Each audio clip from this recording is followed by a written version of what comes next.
Dear viewers at home, you are welcome to Viewpoint. The topic we are discussing today is process. Process. What is process? Process is the laid down ordinance and rules meant for an individual to pass through before they arrive at their designed destination. Process is so important in the life of everyone. It might look rough, it might look funny, but don't forget, you're actually passing through your process. And in as much God is interested and you are in the center of the will of God, you are passing through your process and you will arrive at your destination. I want to bring that word of encouragement to us today. Let me bring a story of a man of God for you. There was a little boy that was given birth to in a community.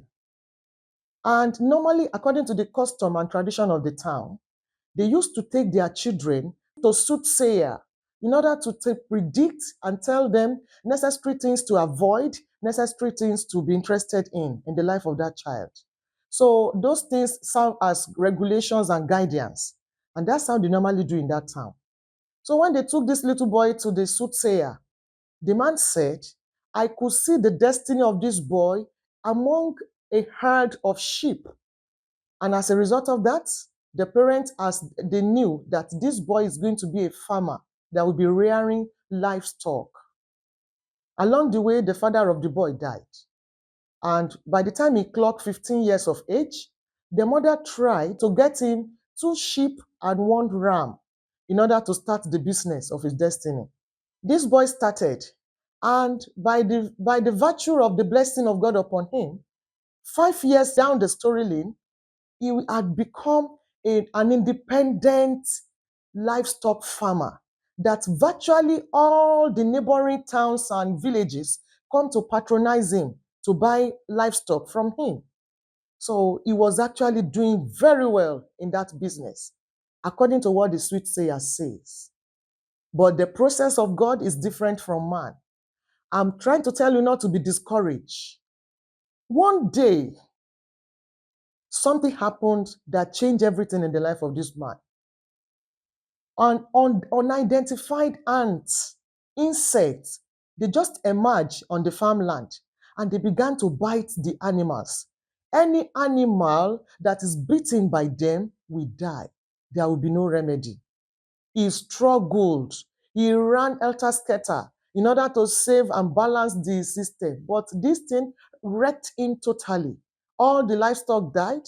All the laborers left. He was owing some people money. He tried to survive, but there was no way. And don't forget, at this time, the mother had died as well. So he was alone, struggling. Then one day, he felt that life cannot continue like this. The best thing is for him to relocate elsewhere. He wants to relocate. He had no one in mind. He had no place in mind.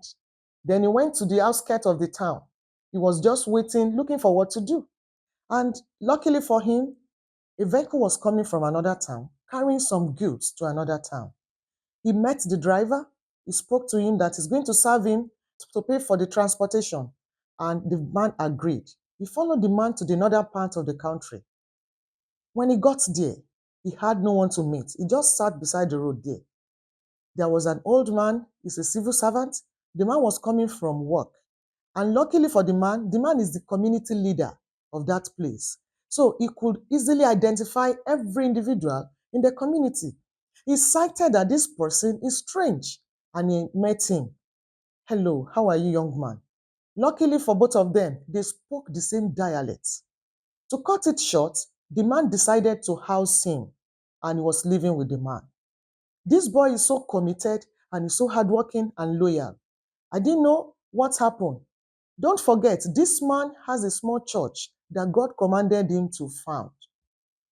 Now, whenever the man goes to office, this boy will stay back at home. He will make sure if he does everything that's supposed to be done, either in the church or in the farm of the man or even in the house of the man.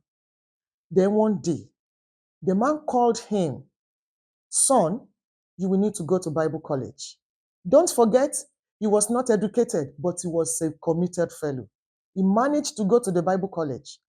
And when graduating from the college, according to this tradition and custom of the institute, They normally finish with 3 days fasting and prayer before they will eventually anoint them and set them off.